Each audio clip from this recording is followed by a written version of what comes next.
Good. Come on in. It's really funny because I parked right there. Yeah. Here, stay here. Right here for you. It was so funny. Oh my gosh, I love it. That's No, that's great. So the microphone's gonna love you, like right about here. And so yeah, I'm Jonathan Spera. Nice to meet you. Hi. And so bring that mic right up to you. Like you can lower it and a little bit so the camera can see. Yeah, perfect. Look at that. Oh, a camera. Oh, the whole darn thing. Oh my gosh. Yeah, I know. Oh well, you're fine. I love it. So, okay. So this is the Midcoast Maine podcast, and we have conversations with people that work and live here in Midcoast Maine. We cover kind of every topic you can possibly imagine. Awesome. Yeah. We talk to people that are politicians. We talk to the local politicians, state politicians. We speak to psychologists. We speak to here we are today. I had a barber on earlier. We've had a comedian. We've had all sorts of kinds of people that live and work and make our area really interesting. So I wanted to reach out to you guys. I saw that you're I think a somewhat newer organization. So we've been around for 8 years, Okay. and then we've been in the space at 11 White Street for 3. Okay. So yeah, so Coastal Recovery Community Center. We're just, we want to help where we can and how we can. Lanes are not my favorite. I like to take over the whole highway. Okay. If something needs to happen, we work with other people to make it happen. And so that's where we're. Could you do me a favor? I'm so sorry. Can you bring it right in front of you? You can pull it a little bit further. Yeah. And then bring it down right in front of you there. Yeah. That'll be perfect. Yeah. That'll be good. Yeah. I just want to make sure we capture your voice really well. My voice carries. I'll tell you what. I hope so. Yeah. We had one guy the other day. He had the camera right over here in front of his face the whole time. And it was like, I salvaged the episode, but it was pretty brutal. It was brutal. So, how long have you been in recovery work? So the whole 8 years. Okay. When there was this big conversation that happened at Rockland City Hall, and they said, our people are dying. How can we help? And it was standing room only, 200 plus people. When was this? 2017, 2016. Okay. What was the context for that conversation? Literally the opioid crisis. We were up over 500 souls a year that in died. Rockland? No, that across the state of Maine. It was just a lot. And 1 out of 10 babies was being born addicted. And it was just really scary statistics. And I'm like, there's got to be a better way. So a group of us, 13 of us, took the 3rd state offered recovery course, Recovery Coach Academy. Okay. And so I did a lot of talking, right? Everybody does lots of talking. And me and my cohort, Bruce Hodgson, there's got to be a physical space. And so that was it. We hit the ground running, and CRCC's been going ever since. We had 5,000 plus encounters last year. So. Oh my goodness. Yeah, it's really. 5,000? Mm-hmm. Yeah, in our fiscal year from 24 to 25, 5,000 encounters in the space, and about is that unique persons? So it's not. Oh, that's why we call them encounters. Okay. Because a piece of what we want to do is, talk to you wherever you are right now. Yes. And then follow you on your journey. Yeah, that's so great. We run an exchange, a syringe exchange, and certified through the CDC, like all the things, right? Sure. And so we have people that have been to the exchange and then said, okay, I'm ready, and went to detox. Okay, I'm ready. What's next? And went to sober living. And then, okay, I can be independent and are living independently. Wow. But if they hadn't have met that welcoming spirit right in the beginning, then I don't know what would have happened. So tell me about syringe exchange. Like, a few things are popping up in my mind. One is maybe a kind of knee-jerk reaction to that first, what sounds like almost like step one in some sense, but like that first sort of meeting area where maybe someone is still addicted or using drugs and and syringes, and so there might be some stigma around that for certain people. Yeah, so there's definitely a lot of stigma and a lot of stuff in the news recently. Tell me a little about that. No, seriously. Well, so we had a memorandum of understanding with a organization called Healthy Alliance, and better known as HEAL, and they were up in Bangor. Okay. In October of last year, they were closed, and it was very abrupt and very gray, and that's okay. So that's what happened to them. Yeah. Which meant they gave us our supplies, so we had to close as well. And what that meant for CRCC is I'm going to get my own certificate. Like, I'm not going to be under anybody else anymore. So starting in January, we made the choice, with our board's permission, to go and get all the steps. It's like starting a whole new organization. Okay. There are so many steps to be able to be legal and know where all of the used are going, and so stuff like that. So it was a lengthy process, and in July we were able to open, and we don't have a lot of participants, and that's okay. The people that we do have, you can not only, if you're sharing your supply and your syringes, and you can spread any number of illnesses. Sure. And even if you're not sharing, you can get bacterial infections, fungal infections. There's a lot of things that happen after you use a syringe more than once. So we want to be there to keep the people alive, literally. I want to pursue a couple different avenues. Yeah. Is there like part of the community that maybe would fight actively against that in some ways, or is it more just ignorance? Or well, so it might be some, not knowing, and some, I don't think I want that here.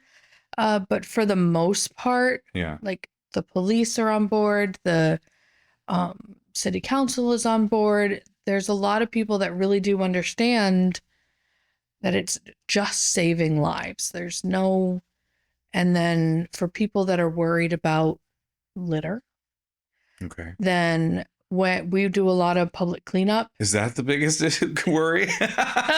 Well, if you look at other places, it sure is. Okay. All right. No, fair. I'm just trying to think through this. I'm actually having the chief of police of Rockland on next month. Nice. So he's coming to talk about all sorts of things. All sorts of things. Yeah, there's so much going on. But okay, so that's really wild. So you said that out of the 5,000 encounters, that does not necessarily make up a large percentage. No, mostly not. So we're about to run our annual meeting on Friday, which is why I have all the numbers sharp in my brain. Perfect. You can just show them the episode. About 70% of our numbers come from just people coming in, wanting resources. They're probably already in recovery, or it's their family or loved ones, and they just want to know.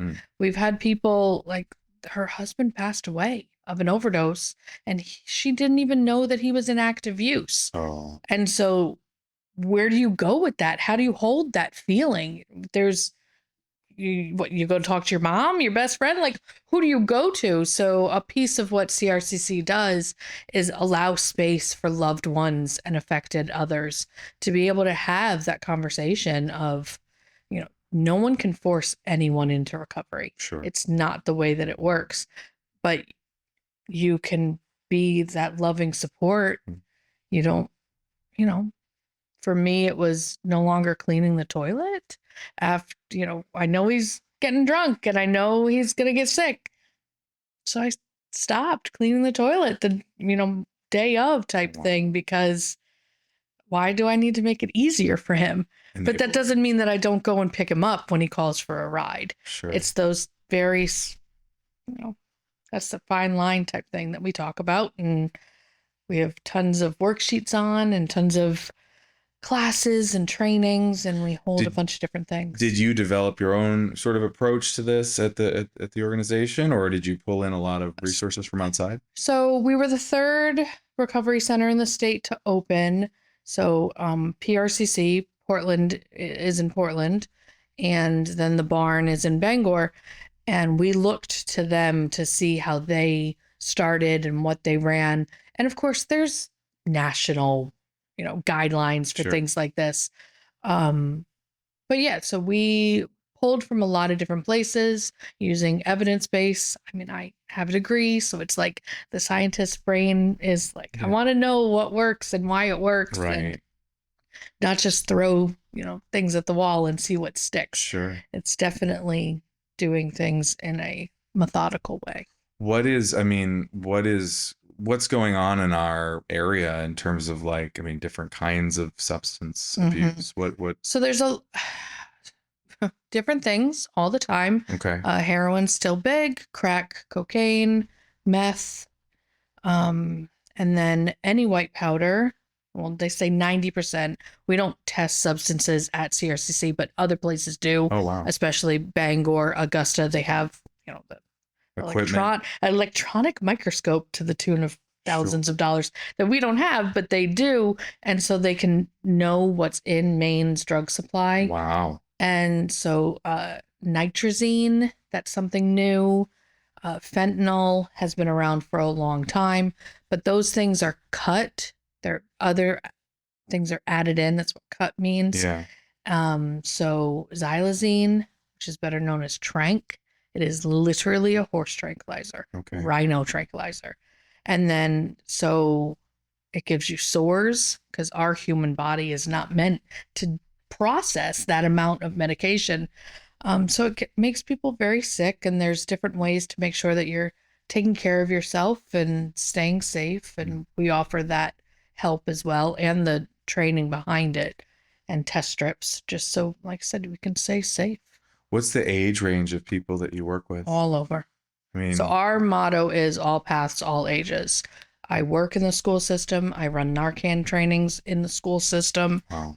We can go. Nursing homes are a hard nut to crack, but we'll get there. So we really do speak to anyone and everyone. What's the, without violating obviously privacy, but what's the kind of on the younger end? What kind of ages are we talking about? So I've done Narcan training for the elementary staff, not the elementary students. Okay. And we've done Narcan training for the middle school. It is a state law that all schools are trained and have Narcan on precedent. Tell me about Narcan training. What is that? So Narcan training, it helps someone understand what naloxone is, which is an antidote to an overdose. Okay. So if someone is overdosing, you can revive them because you've stopped breathing, and it revives the person into life to wait for the EMS to come. So yeah, we always say to call 911, and then the state they spent some of the opioid settlement money and bought Narcan for different agencies that ask for it. So it's not like taxpayer dollars or anything like that. Sure. So there's that whole free Narcan thing that you see going around. It's not your money. It's people that died. Oh. So, and their families won lawsuits. And so now we have the life-saving tools because of that. Wow. So it really it spans all ages. All does it span have we had a millionaire in the space? Absolutely. Yeah. If that's your question. Well, yeah, I'm wondering about kind of class or lifestyle situation or that kind of thing. It seems to touch everyone. Absolutely. Yeah. There's nobody that wakes up and says, I want to be addicted to substances when I grow up. It's circumstances, it's trauma, it's, your life experiences. It's a lot of different things, and that can happen to literally anyone. So are you mostly dealing, are there are there in the space, are there distinctions between different kinds of drugs or drugs and alcohol? So no. So what I think probably sets apart CRCC a little bit is any type of recovery. Okay. We help people exclude themselves from gambling. Like if you don't, if, so, and that looks like you can no longer win at a casino. You can still gamble, but you don't get to keep your winnings. So it's a definite deterrent. And then there's some limits that happen with sports betting and stuff like that. We've had people addicted to porn. We've had people, addicted to sex, addicted to food, sugar, caffeine. Wow. And then we help some with domestic violence because there's usually a piece in there.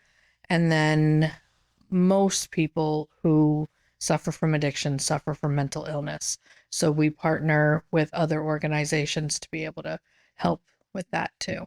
What is, in your experience, what are some of the causes of this?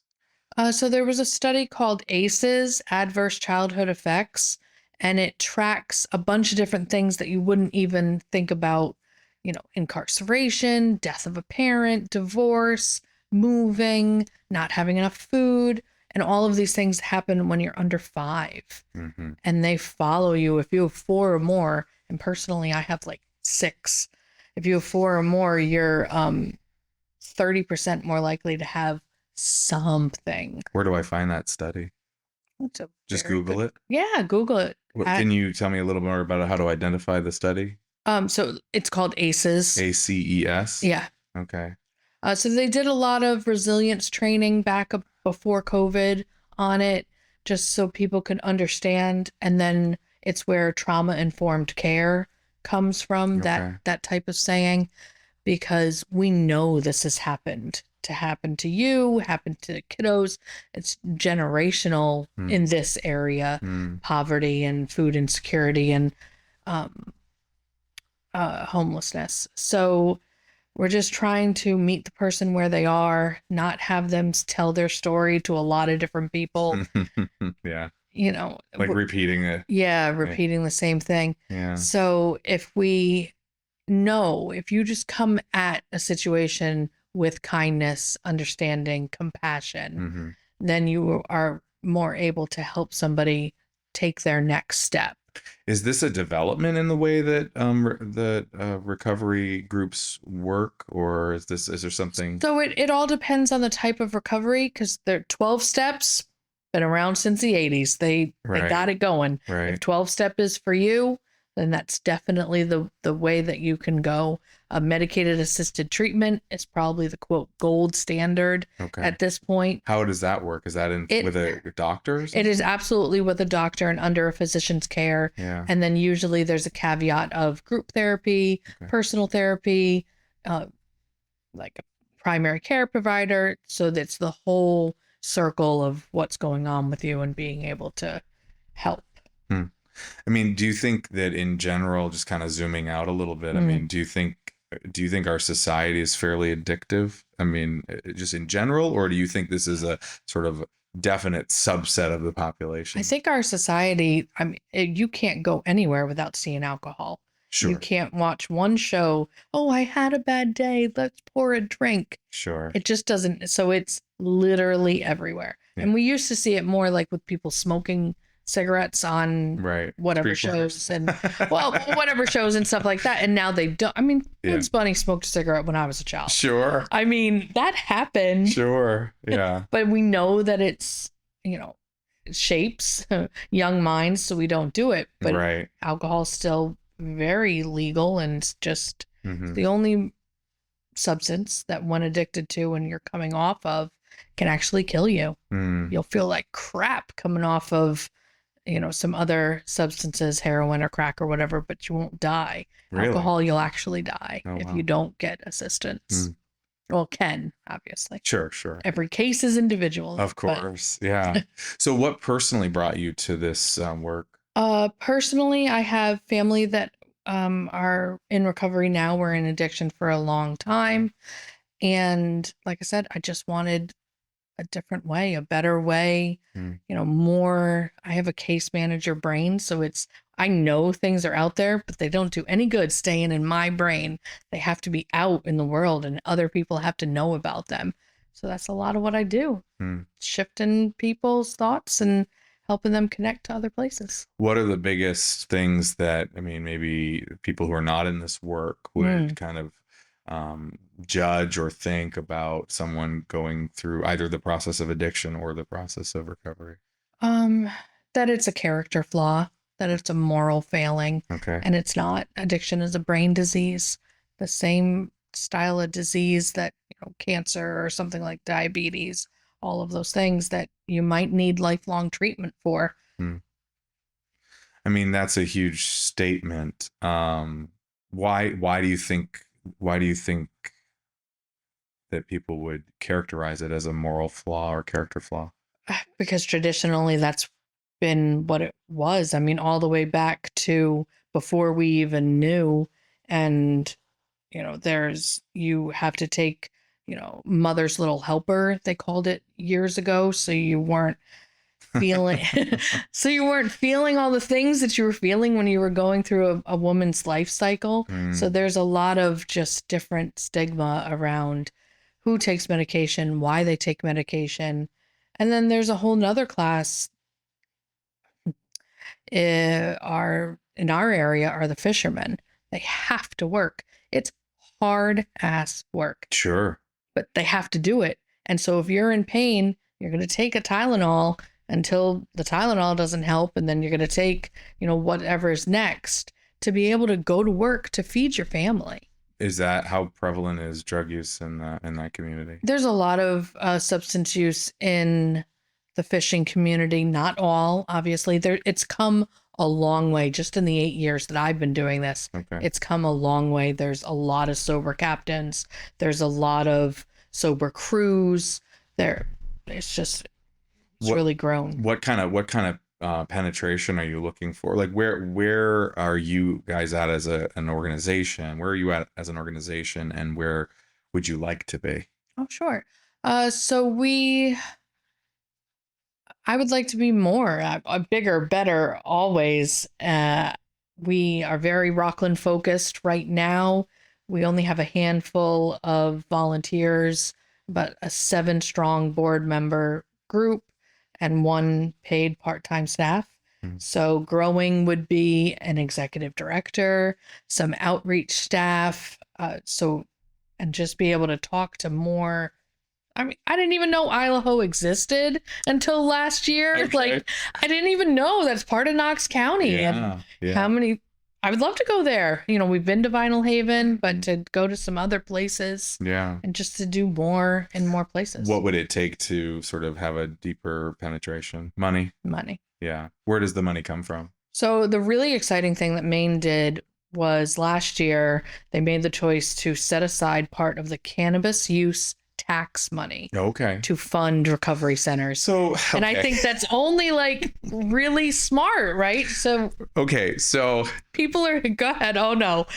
Well, doesn't that have to me that feels so weird I mean it's fine, it's good, but at the same time it's like I've been speaking with other folks recently, people who are not an expert in this field, and I'm certainly not an expert. And I'm not an expert. Well, you're doing really great, but you know a lot more than the average person. But I guess it seems so strange that we've gone ahead and legalized marijuana in the state, and then and it's obviously a new tax base. Yeah. To the tune of 8% or something like that. So much. Right. And it's already an expensive product from what I understand. And to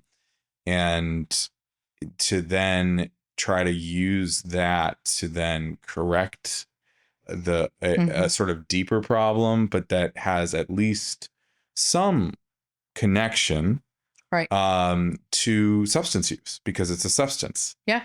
And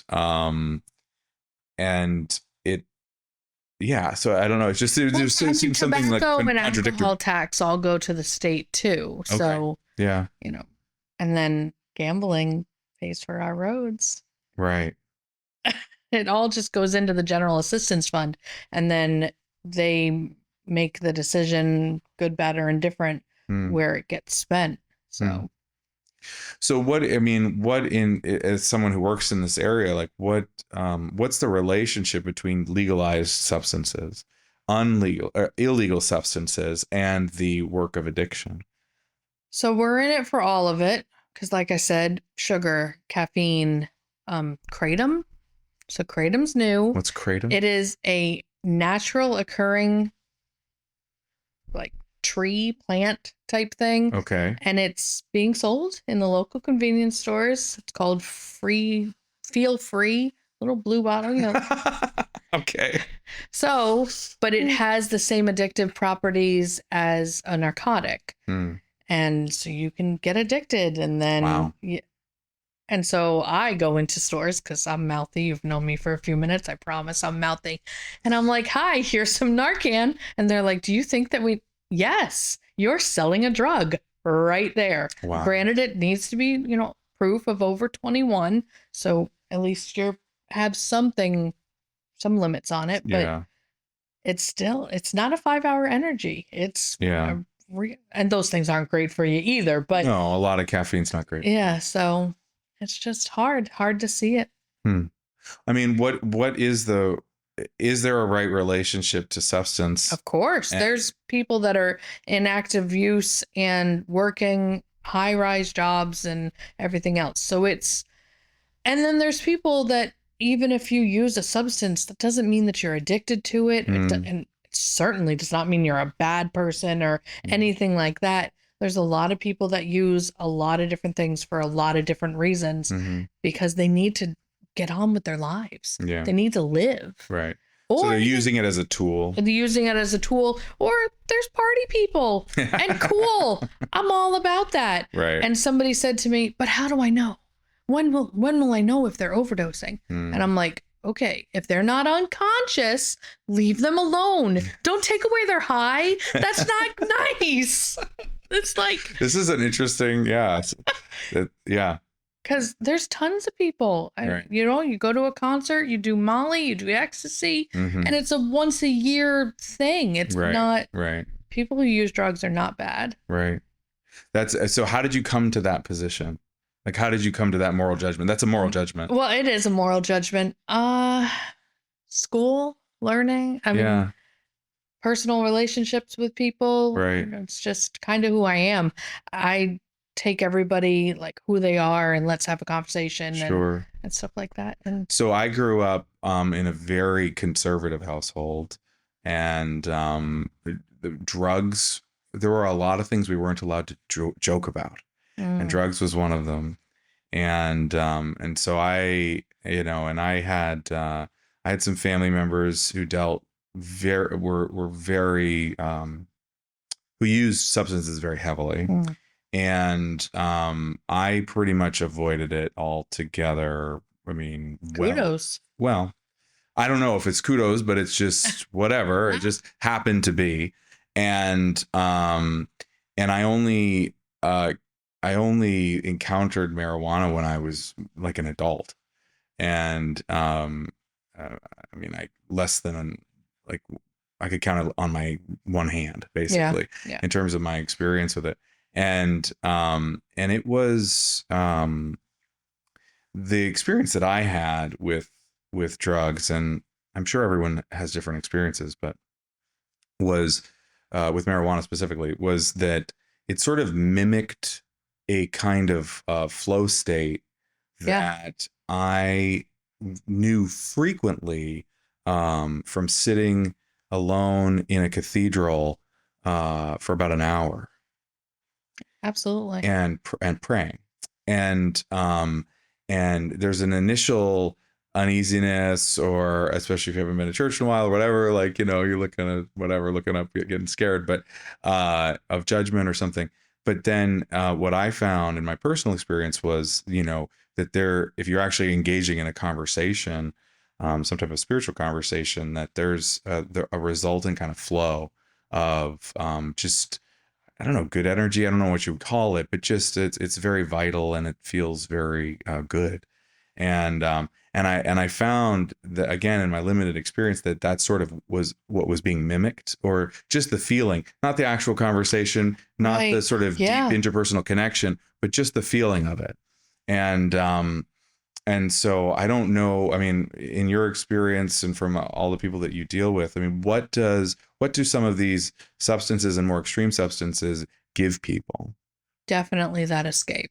Okay. I mean, something's happened in their life, or something is happening. Yeah. I know of an instance, like a young man just lost his child's mother and his child in a car accident, and he took everything he had. Like, it's just dealing with loss, dealing with grief.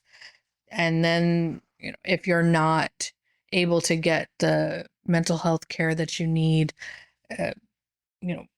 using medication to cope with depression or psychosis or something like that, just to literally get you through.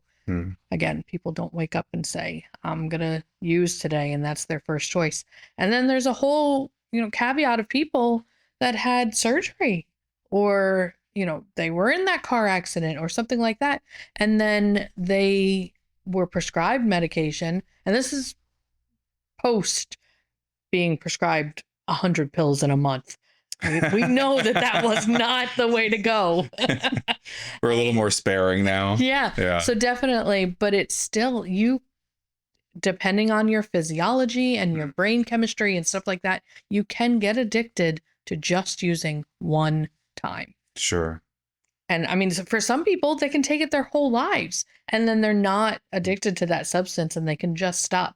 We hear about people doing cold turkey with nicotine all the time. Right. But then the general rule is you have to have it in your mind to quit 8 to 11 times before you're successful. And that's just nicotine, and that's legal, and it's legal everywhere. Sure. So. And it's been isolated from smoking too, right? I mean, we've isolated nicotine. I think they're called Zyn pouches or something. Oh yeah. Right. And so we've isolated it completely from the sort of the habits of there's a nice little family of jewelry customers walking by. So that's sweet. I love it. Wow. So what's been some of the like highlights or like high points of your work in terms of, what have you seen, what do you consider success, I guess? Success is just one conversation.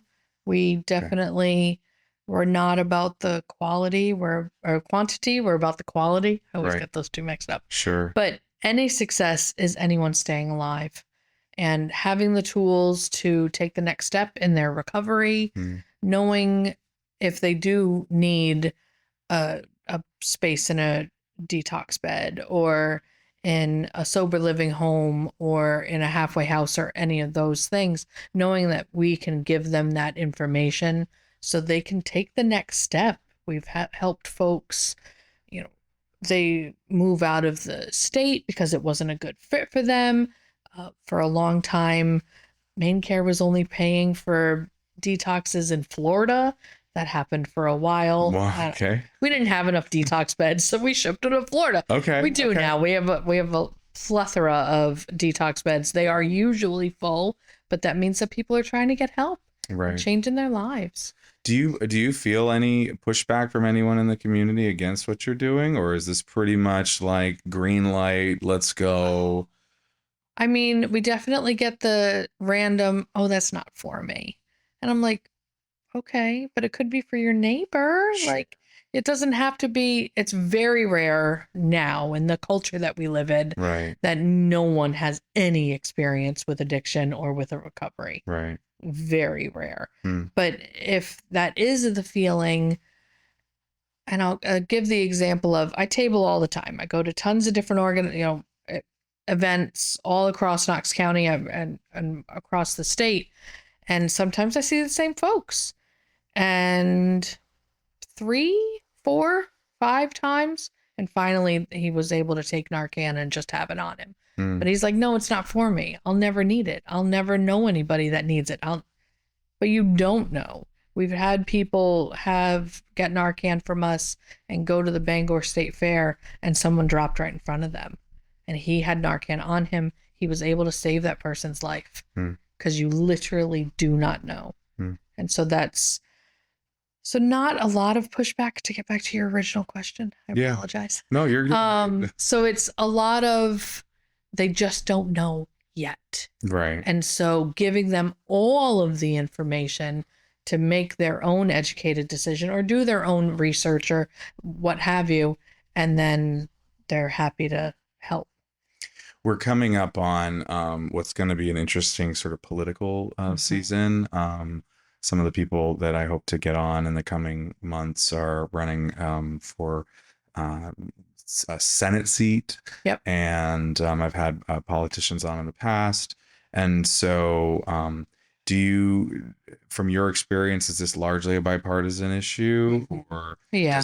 Okay. I mean, like I said, most everyone is touched in one way or another. There are some politicians here that have lost family to overdose, and they know what it's about and speak openly about it, which I think is another thing that just showing us coming into a new era is talking about it. It's not dark rooms in a corner anymore. Right. It's living your recovery out loud so someone else doesn't die in their disease. Right.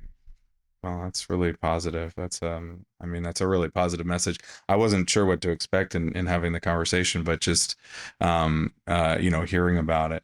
And so so you said 5,000 encounters last year. Does that number increase with more staff, or does it increase with more locations? How does that... So it increases with more staff and more outreach. There's a lot of people that still say, well, we didn't know you were here, and I wish you were here then, and stuff like that. So I don't want to have to hear that anymore. I want people to all know that we're there, be it at the basement of 11 White Street. Sure. We're there. And is that in a church? We do rent the basement of St. Peter's Episcopal Church. Okay. But there's no affiliation, religious affiliation or anything like that? No, not as a general rule. Yeah. So we're open to any spirituality and literally any path. Sure. You're trying to save lives. I mean, bottom line. You can't recover if you're dead. Right. And everyone's like, don't say that, Aaron. Never say. I'm like, but it's the truth. You can't recover if you're dead. It literally. I don't want to ask who doesn't want you to say that, but I mean, that's very pithy. Yeah. Nike has just do it. You can't recover if you're dead. A little bit. I mean, that makes total sense. Yeah. I mean, it would be hard to come back from that, I think. Wow. That's powerful. So do you do this as your main work, or what do you? I'm a volunteer. Yeah. So I'm the board of directors president. Okay. And this is my volunteer gig. What do you do outside of this? I work for the school. I work for RSU 13. Oh, what do you do? I'm a substitute teacher. Well, I'm the district tutor, quote unquote, is my full. The district tutor? You tutor everyone? I can tutor anyone. But yeah, so I work in special ed and I just helping kiddos. Oh, that's great. And so do you work in all of the schools? Mm-hmm. Oh, wow. Okay. I sure do. So you see the gamut. I do. How long have you been doing that? So 10 years was this year. Wow. And which means that I've seen kiddos from elementary school graduate and living successful adult lives, working and driving and really grown up to be their own little humans. What's the substance use kind of in the RSU 13? Well, so they do biannual studies, and for our group, a couple of years ago, it was the statistical norm. The 1 in 10 was active use. It's a little bit more now because vaping is made a huge comeback type thing. Has it? Yeah. Do you tell me? I don't know. Look, I smoke a cigar in a room, but I don't know anything about vaping. So, vaping's, we had almost, in the state of Maine, we had almost abolished nicotine. Just all in all, kiddos just weren't smoking. Wow. And then 2020 the pandemic. And so vapes, you can get online as long as you say you're 18. Oh, okay. So it's just one of these things which is why you've seen a lot of shift in flavorings. Right.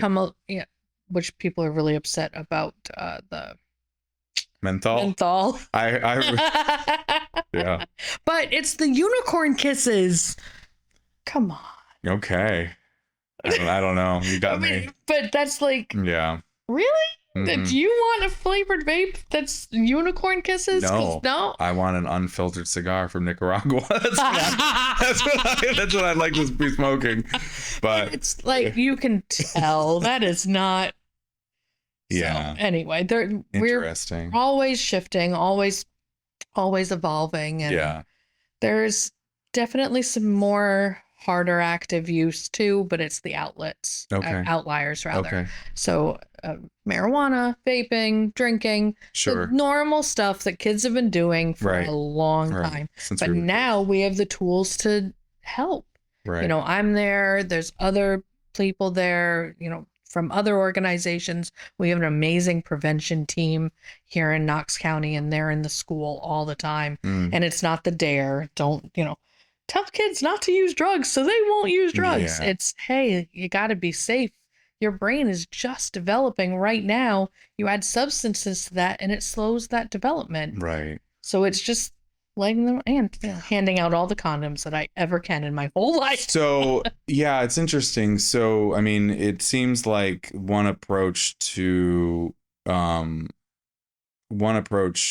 drug use or substance use is to sort of take this hard line and try to say no, or try to have a war on it, you know, that whole idea. Yeah. And then another approach would be to sort of identify the positive things that are in our capacity, like the developing human mind and our bodies, and, you know, and all of that, and kind of like start from the positive approach as opposed to because you can't force anyone to do anything. Interesting. So about the time that somebody tells me I can't do something, I just want to do it even more. Yeah. And that works with our kiddos too. Right. They have an invincible brain. They don't understand what's really happening in their world or happening in their life. And hey, this feels good. Like you were saying, it does, as a general rule, get to that calm. Right. And if you're experiencing, you know, being unhoused or not having any food, or your parents are fighting, or your parents are incarcerated, smoking a joint feels pretty much like the next step in your life. Right. So when literally it's either delaying encountering those emotions for what they are and the situation that they represent, or masking it, or, you know, denying it altogether, et cetera, et cetera, et cetera. Absolutely. And then there's the old George Carlin idea that, you know, you keep using it and the pleasure goes down and the pain goes up, and then you hit a breaking point. What's the contraception connection? You said something about condoms? Oh, well, yeah, just because I want everybody to be safe in all forms of life. Oh, okay. Interesting. Yeah. What is that? Is that in a private capacity, or where does that happen? Where does that occur? So we have a sexual wellness area at the center, so it's any type of condom you can possibly believe. Okay. We do free HIV and hepatitis C testing there, and then we strongly support someone getting their syphilis checked. That's it. So talk to me about STDs. I mean, so especially if they're in active use and active, you know, needle users, you can share any of those STDs from STIs from, you know, bloodborne type stuff. And then unprotected sex, it's still not amazing. Like I said, the statistic for syphilis is actually 300 times more prevalent now than it was in the 80s. Okay. And it can lay dormant, so go get tested for syphilis. Interesting. You're the fun person. I really am the fun person. We've been talking for less than an hour. Well, like, so my neighbor became unwell very quickly, elderly woman. Oh, wow. And I was like, oh my God, test her for syphilis. Yeah. Like, that's a thing. Wow. So, is that because, like, she became immunocompromised or something like that? Or no, so it can lay dormant in your system for like a decade. Right. And then it just eats your brain. Yeah. There you go. It's just not good. Interesting. But you take medicine and it goes away. Were you right about it? No. She unfortunately had just far going Alzheimer's, but still. Okay. I almost got her. I would. You wish it was that easy. Yeah. Okay. Yes, absolutely. Yeah. Interesting. That's wild. Yeah, so I actually have kids in the RSU 13 school system, and so I'm interested in what goes on there. Do you know if there's more substance use in the public school system versus private schools in the area, or anything like that? Or it's not anything that like I said, they do these studies, and I'm not sure if the private school has to do the same forms. So I'd say it's hard to tell. Yeah. But I assume it's pretty well just right across the board type thing. Yeah, interesting. But they may have more, like if you're in a private school setting, your classroom size isn't as big, and so you have more staff, and then you might be able to catch them like right before. It's the same with like suicidality and mental health stuff. If you can see it coming, understanding the early warning signs, then maybe you can prevent them from going down a much darker path. Is addiction still sort of the key word in all of this, in terms of, is that the moniker that we use to apply to this problem, like a broad spectrum? Yeah. Do you have a working definition of addiction, or? So it's something like, I don't off the top of my head. No, that's fine. But I'm just curious. I mean, it's something to the effect of just to excess. And it's like the clinical definition is something that alters your mind and body from like the constant state you want it to be in. Like it gets you out of homeostasis.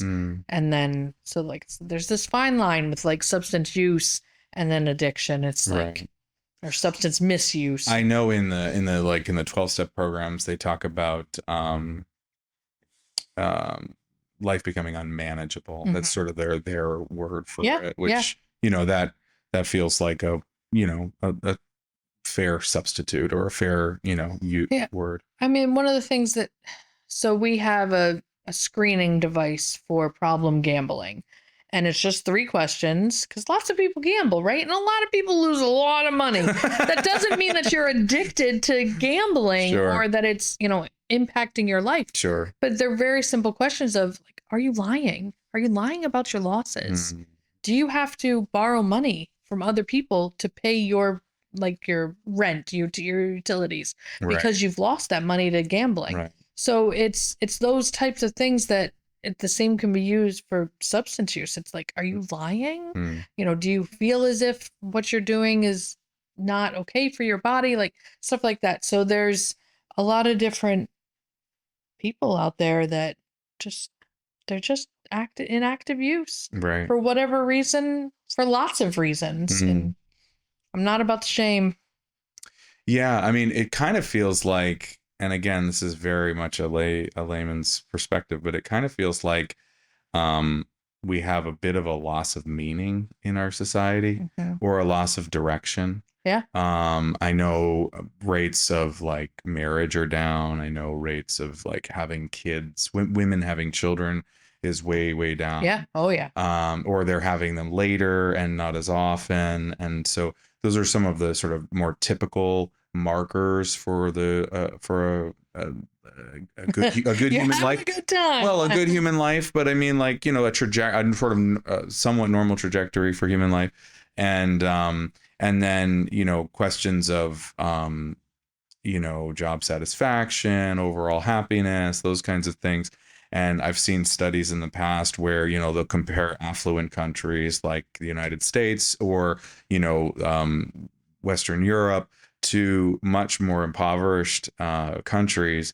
And the happiness rates in the impoverished countries are much higher than ours. And so, somewhere between a decrease in overall happiness and a loss of meaning would kind of be a backdrop for then these other things you pointed out, like from this study, which I really want to go look at, the ACEs study, and understand what the, personal markers are for addiction. Yeah.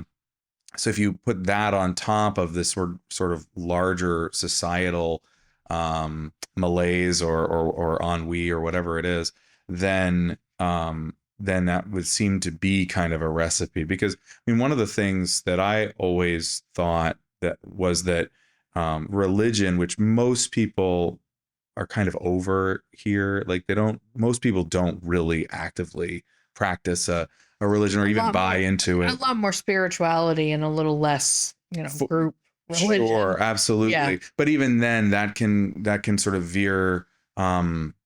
That lacks a communal dimension. Yeah. Right. Yeah. And the accountability that comes from a communal dimension.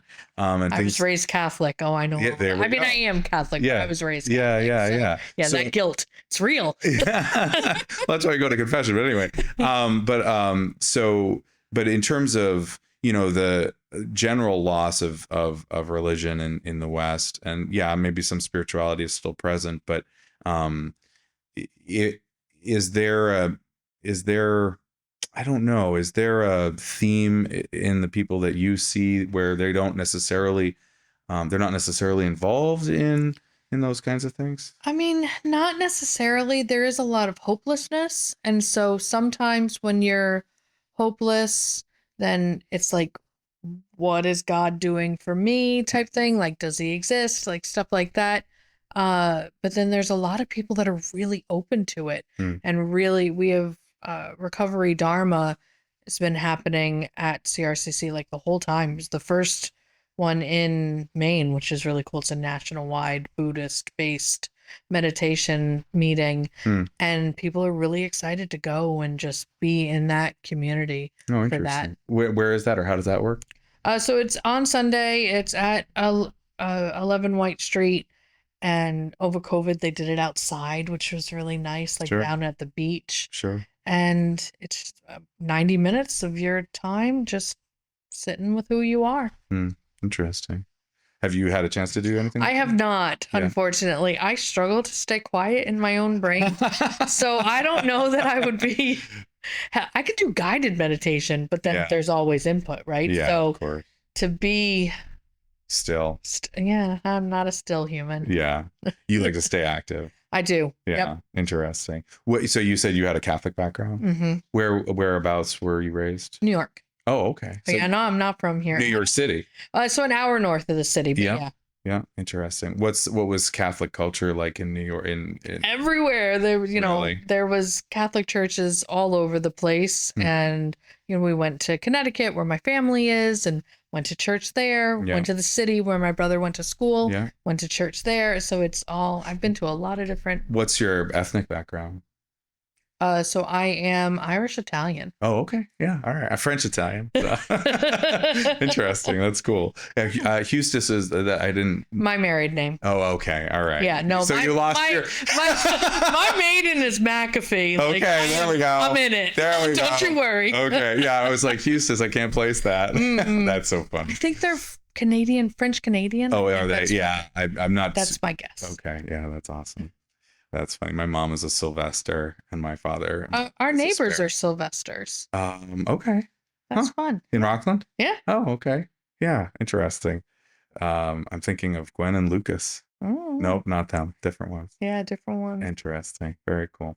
Well, I really appreciate it. Yeah. I really appreciate the conversation, all the good work that you could share with us, and if someone wants to reach out to your organization, what's the best way for them to do that? So we have an email. It's hello@rocklandrecovery.org, or you can check out our website, which is Rockland Recovery. But yeah, or stop in, say hello. We're there. What are your current hours? So right now we're operating Monday, Tuesday, Thursday, Friday from 8 to 1. Okay. And then I'm usually there in the afternoons. So as long as the door is open, the sign's out, come on in. We're there. Perfect. Well, thank you so much. Absolutely. Really appreciate it. All right. Et voila. Ding ding. You never told anybody my name though, so you'll might have. Oh, it'll be right on the title of it. Oh, that's It'll lovely. be right on the title of it, and I might even do a promo right at the beginning. Okay. So yeah, don't worry. You'll be well identified. This is all. I didn't know what you wanted. So yeah. This is all the I thank you. Thank you. Where do I get my test? No, I'm kidding. So it was really great to be I want to do the syphilis. We are doing it inside the jails though. It's really. Oh, interesting. HIV. So you guys are penetrating like every different organization. This is interesting. MSP, We're in Two Bridges in October. Right. MCC, that's the one in Wyndham. Right. And then we work really closely with like VOA and Wow. Restorative Justice. Oh yeah. We're part of the After School Alliance. Yeah. So that's been going for a while too. But yeah, no, I try. Can't sit still. Yeah. Appreciate it. Well, cool. Thank you so much for your time. Yeah. And if you're in the neighborhood, yes. It's what, Thursday or something? Okay. It's at the Strand. What is this? So it's a movie about recovery, about addiction. Okay. And yeah, it's winning awards and stuff like that. So they asked us to co-sponsor it. Okay. Just existing. Say you're a member of the CRCC, you get it for free. Oh, there we go. Thank you so much. Nice, very, very nice to meet you. Most definitely. Hopefully I didn't answer any of your questions. I think you did. No, not at all. Really? No. Oh. I skirted everything, which was so? not intentional, but it's definitely. No, I feel like I know more about what's going on. Well, that's good. I mean, it's an interesting, it's an interesting problem. So I mean, it's and very prevalent and very real. So I feel like it's interesting what came up and what didn't come up and stuff like that. Yeah. So much more, but it's okay to just have it be. What else do you do? So we highlighted a shower program, so anybody can come in and get a hygiene kit and a towel and go and take a shower for free. So, and then we have clothes. So if you're going to court or you're going to a job interview, you can be free, clean, all that fun stuff. Well, okay. So just some of the things you have in a year. We'll kind of come back and do it again. You can tell us about what else you're doing on vacation. Okay. Yeah. Cool. All right. All right. Nice to see you. Thank you.